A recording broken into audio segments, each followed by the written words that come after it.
नमस्ते। क्या एक अकेला विचार किसी की जिंदगी बदल सकता है? आज हम एक सफर पर चलेंगे, एक कामयाब प्लांट नर्सरी बनाने के सफर पर। और इसकी प्रेरणा है राहुल की कहानी, जिसके पास कुछ नहीं था सिवाय एक जबरदस्त आइडिया और उसे पूरा करने की जिद के। तो ये है वो सोच। अमीर बनने के लिए जेब में पैसा होना जरूरी नहीं है, बल्कि दिमाग में एक बड़ा आइडिया और उसे पूरा करने का पक्का इरादा होना चाहिए। सच कहूं तो यही एक लाइन हमारी पूरी कहानी का बीज है। एक ऐसा सिद्धांत जिसने एक छोटे से गांव के लड़के राहुल को एक कामयाब बिजनेसमैन बना दिया।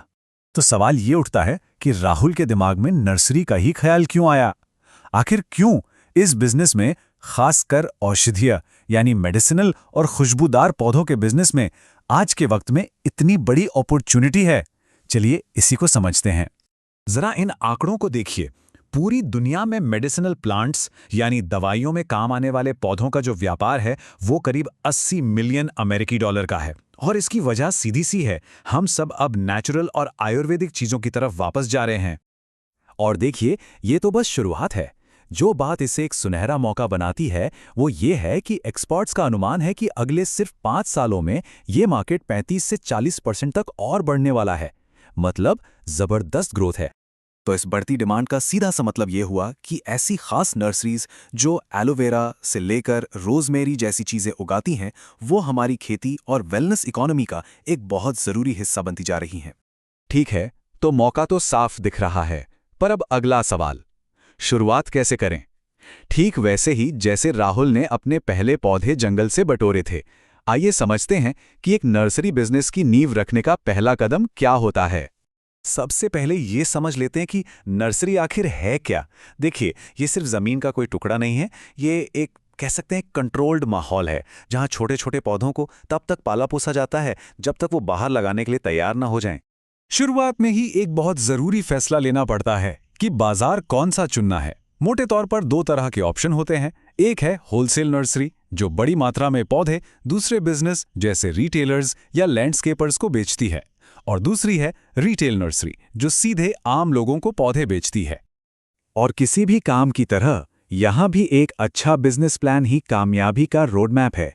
ये आपको हर छोटी बड़ी चीज पर सोचने के लिए मजबूर करता है कि भाई, कौन से पौधे उगाने हैं, ग्राहक कौन होंगे, पैसा कहां से आएगा, कितना लगेगा और वापस कितना मिलेगा। और हां, अगर बैंक से लोन लेना है तब तो इसके बिना काम ही नहीं चलेगा। प्लान तो बन गया, अब आती है असली मेहनत की बारी।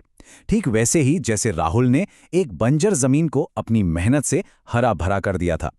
ये वो दौर है जहां आपका ज्ञान और सही तकनीक छोटे छोटे पौधों को एक कीमती एसेट में बदल देती है।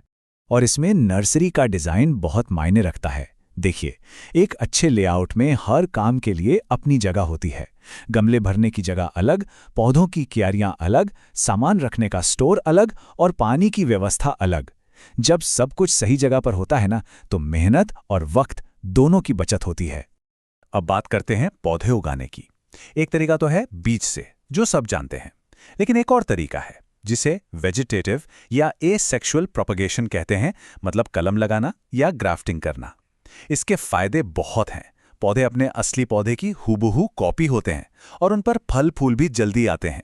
इस काम में कुछ छोटी छोटी गलतियों से बचना बहुत जरूरी है, क्योंकि वो पूरी फसल खराब कर सकती हैं। जैसे बीज को ज्यादा गहराई में बो देना या पौधे को एक जगह से दूसरी जगह लगाते हुए देर कर देना। ये ऐसी आम गलतियां हैं जिनसे थोड़ी सी सावधानी रखकर आराम से बचा जा सकता है। चलिए मान लेते हैं कि नर्सरी अब अच्छी तरह से चल पड़ी है, तो अगला पड़ाव है ग्रोथ, यानी अपने कस्टमर बढ़ाना। ठीक वैसे ही जैसे राहुल ने धीरे धीरे होटलों और ऑफिसों से कॉन्ट्रैक्ट लेना शुरू किया था। बिजनेस की दुनिया में, खासकर इस इंडस्ट्री में, एक सीधी और सच्ची बात है कि लोग इंसानों से जुड़ते हैं, कंपनियों से नहीं। लॉन्ग टर्म सक्सेस हमेशा भरोसे और अच्छे रिश्तों की नींव पर ही टिकी होती है। तो ये रिश्ते बनाएं कैसे? देखिए, ऑनलाइन दुनिया में एक अच्छी मौजूदगी जरूरी है, जैसे एक वेबसाइट हो। और ऑफलाइन मतलब असल दुनिया में भी नेटवर्किंग करनी पड़ती है। दूसरे लोकल बिजनेसमैन से मिलें, अपने काम के बारे में बात करें।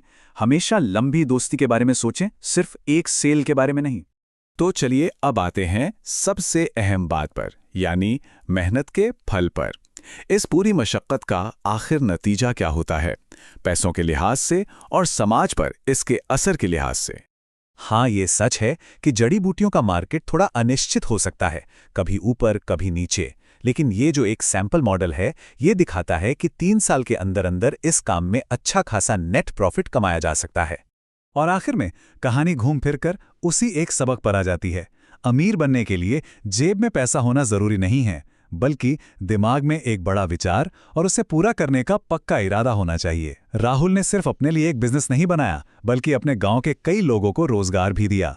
ये इस बात का सबूत है कि एक अच्छा आइडिया जब जबरदस्त इरादे के साथ मिलता है तो वह आपकी सबसे बड़ी दौलत बन जाता है। तो राहुल की पूरी कहानी हमें यही दिखाती है कि एक छोटे से विचार के बीच से भी कुछ बहुत बड़ा, बहुत असरदार खड़ा किया जा सकता है। अब सवाल सिर्फ एक ही बचता है, आज आप कौन सा विचार लगाने वाले हैं?